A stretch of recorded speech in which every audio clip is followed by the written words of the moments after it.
Hey everyone, it's V. Welcome back to my channel. So today I wanted to read a chapter out of the book, The Game of Life and How to Play It. It's one of Florence Scovel Shinn's most well-known pieces, and I actually got a collection of her books and I was reading through it. This chapter really stood out to me and I want to share it with you guys. So the chapter is called Love, and let's get right into it.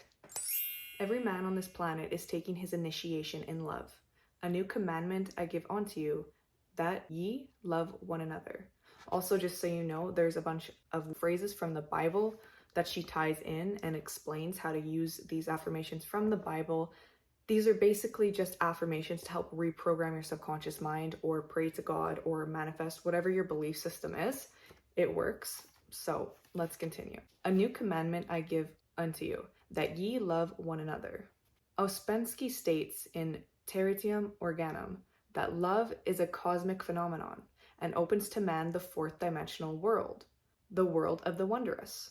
Real love is selfless and free from fear. It pours itself unto the object of its affection without demanding any return. Love does not demand any return. Its joy is in the joy of giving. Love is God in manifestation and the strongest magnetic force in the universe. Pure, unselfish love draws to itself its own. It does not need to seek or demand. Scarcely anyone has the faintest conception of real love. Man is selfish, tyrannical, or fearful in his affections, thereby losing the thing he loves. Jealousy is the worst enemy of love, for the imagination runs riot, seeing the loved one attracted to another. And invariably, these fears objectify if they are not neutralized, because our thoughts create. So when you're constantly focusing on bad feeling things, or you're visualizing negative things, or your worries and your concerns, and that's the only thing you're thinking about, it's eventually going to materialize in your world. For example, a woman came to me in deep distress. The man she loved had left her for another woman, and she said he never intended to marry her. She was torn with jealousy and resentment and said she had hoped he suffered as he had made her suffer, and added, how could he leave me when I loved him so much? I replied, you are not loving that man. You are hating him, and added, you can never receive what you have never given. Give a perfect love and you will receive a perfect love. Perfect yourself on this man. Give him a perfect, unselfish love, demanding nothing in return. Do not criticize or condemn, and bless him wherever he is. She replied, no, I won't bless him unless I know where he is. Well, I said, this is not real love. When you send out real love will return to you, either from this man or his equivalent. For if this man is not the divine selection, you will not want him. As you are one with God, you are one with the love which belongs to you by divine right. Several months passed, and matters remained about the same, but she was working conscientiously with herself. I said, when you are no longer disturbed by his cruelty, he will cease to be cruel, as you are attracting it through your own emotions. Then I told her of a brotherhood in India who never said good morning to each other. They used these words, I salute the divinity in you. They saluted the divinity in every man and in the wild animals in the jungle, and they were never harmed, for they saw only God in every living thing. I said, salute the divinity in this man, and say, I see your divine self. I see you as God sees you, perfect, made in his image and likeness. She found she was becoming more poised and gradually losing her resentment. He was a captain, and she always called him the Cap. One day she said suddenly, God bless the Cap wherever he is. I replied, now that is real love. And when you have become a complete circle and are no longer disturbed by the situation, you will have his love or attract its equivalent. I was moving at this time and did not have a telephone, so was out of touch with her for a few weeks. When one morning I received a letter saying, we are married. At the earliest opportunity, I paid her a call. My first words were, what happened? Oh, she exclaimed, a miracle. One day I woke up and all suffering had ceased. I saw him that evening and he asked me to marry him. We were married in about a week. and I have never seen a more devoted man. There is an old saying, no man is your enemy, no man is your friend. Every man is your teacher. So one should become impersonal and learn what each man has to teach him, and soon he would learn his lessons and be free. The woman's lover was teaching her selfless love, which every man, sooner or later, must learn. Suffering is not necessary for man's development. Let me read that again. Suffering is not necessary for man's development. It is the result of violation of spiritual law. But few people seem able to rouse themselves from their soul sleep without it. When people are happy, they usually become selfish, and automatically the law of karma is set in action. Man often suffers through lack of appreciation. I knew of a woman who had a very nice husband, but she often said, I don't care anything about being married. But that is nothing against my husband. I'm simply not interested in married life. She had other interests and scarcely remembered she even had a husband. She only thought of him when she saw him. One day her husband told her he was in love with another woman and left. She came to me in distress and resentment. I replied, it is exactly what you spoke the word for. You said you didn't care about being married, so the subconscious worked to get you unmarried. She said, oh yes, I see. People get what they want and then feel very much hurt. She soon became in perfect harmony with the situation and knew they were both much happier apart. When a woman becomes indifferent or critical and ceases to be an inspiration to her husband, he misses the stimulus of their early relationship and is restless and unhappy. A man came to me dejected, miserable, and poor. His wife was interested in the science of numbers and had him read. It seems the report was not very favorable, for he said, my wife says I'll never amount to anything because I am a 2. I replied, I don't care what your number is. You are a perfect idea in divine mind, and we will demand the success and prosperity which are already planned for you by that infinite intelligence. Within a few weeks, he had a very fine position, and a year or two later, he achieved a brilliant success as a writer. No man is a success in business unless he loves his work. The picture the artist paints for love of his art is his greatest work.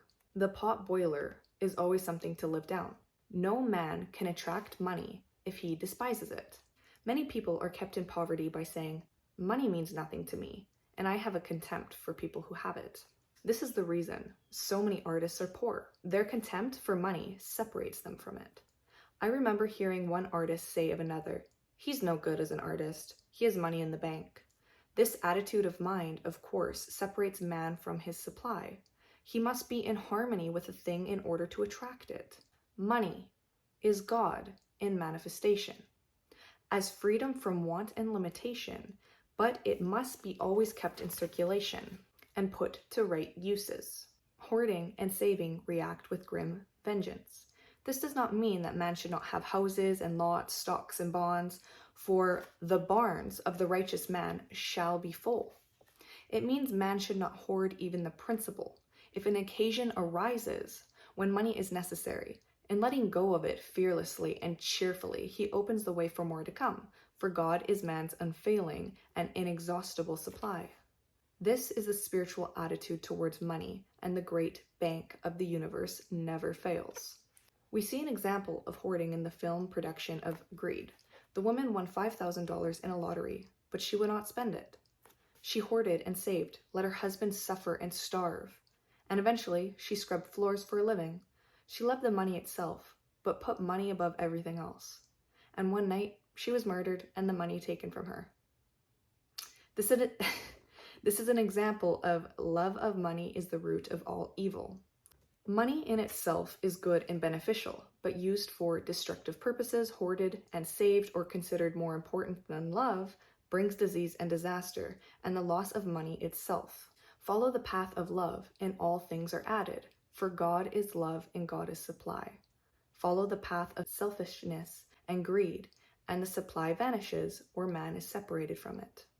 For example, I knew the case of a very rich woman who hoarded her income. She rarely gave away anything, but bought and bought and bought. She was very fond of necklaces, and a friend once asked her how many she possessed. She replied, 67. She bought them and put them away carefully wrapped in tissue paper. Had she used the necklaces, it would have been quite legitimate, but she was violating the law of use. Her closets were filled with clothes she never wore and jewels which never saw the light. The woman's arms were gradually becoming paralyzed from holding on to things, and eventually she was considered incapable of looking after her affairs, and her wealth was handed over to others to manage. So man, in ignorance of the law, brings about his own destruction. All disease, all unhappiness come from the violation of the law of love. Man's boomerangs of hate, resentment, and criticism come back laden with sickness and sorrow. Love seems almost a lost art, but the man with the knowledge of spiritual law knows it must be regained, for without it, he has become as sounding brass and tinkling cymbals. For example, I had a student who came to me, month after month, to clean her consciousness of resentment. After a while, she arrived at the point where she resented only one woman, but that one woman kept her busy. Little by little, she became poised and harmonious, and one day, all resentment was wiped out. She came in radiant and exclaimed, "You can't understand how I feel. The woman said something to me, and instead of being furious, I was loving and kind. And then she apologized and was perfectly lovely to me. No one can understand the marvelous lightness I feel within. Love and goodwill are invaluable in business. For example, a woman came to me complaining of her employer. She said she was cold and critical and knew she did not want her in her position. Well, I replied, salute the divinity in the woman and send her love. She said, I can't. She's a marble woman. I replied, you remember the story of the sculptor who asked for a certain piece of the marble? He was asked why he wanted it, and he replied, because there is an angel in the marble, and out of it he produced a wonderful work of art. She said, very well, I'll try it. A week later she came back and said, I did what you told me to do, and now the woman is very kind. And she even took me out in her car. People are sometimes filled with remorse for having done someone an unkindness, perhaps years ago. If the wrong cannot be righted, its effects can be neutralized by doing someone a kindness in the present. This one thing I do, forgetting those which are behind and reaching forth unto those things which are before. Sorrow, regret, and remorse tear down the cells of the body and poison the atmosphere of the individual. A woman said to me in deep sorrow, treat me to be happy and joyous, for my sorrow makes me so irritable with the members of my family that I keep making more karma. I was asked to treat a woman who was mourning for her daughter. I denied all belief in loss and separation and affirmed that God was the woman's joy, love, and peace. The woman gained her poise at once, but sent word by her son not to treat any longer because she was so happy it wasn't respectable. So, mortal mind loves to hang on to its griefs and regrets. I knew a woman who went out bragging of her troubles, so of course she always had something to brag about. The old idea was if a woman did not worry about her children, she was not a good mother. Now we know that mother fear is responsible for many of the diseases and accidents which come into the lives of the children. For fear pictures vividly the disease or situation feared, and these pictures in your mind objectify, if not neutralized. Happy is the mother who can say sincerely that she puts her child in God's hands and knows, therefore, that her child is divinely protected. For example, a woman awoke suddenly in the night, feeling her brother was in great danger. Instead of giving into her fears, she commented, making statements of truth, saying, man is a perfect idea in divine mind and is always in his right place. Therefore, my brother is in his right place and is divinely protected. The next day, she found that her brother had been in close proximity to an explosion in a mine, but had miraculously escaped. So, man is his brother's keeper in thought, and every man should know that the thing he loves dwells in the secret place of the Most High and abides under the shadow of the Almighty. There shall no evil befall thee, neither shall any plague come nigh thy dwelling. Perfect love casteth out fear. He that feareth is not made perfect in love, and love is the fulfilling of the law. Boom. So that was the chapter Love in the book of The Game of Life and How to Play It. I think it packs so much helpful info into one chapter. When I first read it, I kind of teared up remembering what love really is. I think we all forget what real love is. Love is giving and never wanting in return. Love is sending all of those negative situations and negative people in your life love and blessing them and praying that they're doing well and hoping that they're doing well no matter what the situation is. It's just loving unconditionally, and I think our society forgets what unconditional love is, and I just love that chapter so much. To always choose love no matter what. Choose love over jealousy, choose love over hate, choose love over sorrow and resentment and grief and loss, and choose love over fear. No matter what, choose love. That's why I love that chapter. But yeah, let me know what you guys thought of it. I really hope you guys enjoyed it like I did. If you liked it, please give it a like. And yeah, I'll see you guys in the next video. Peace and love. Take care.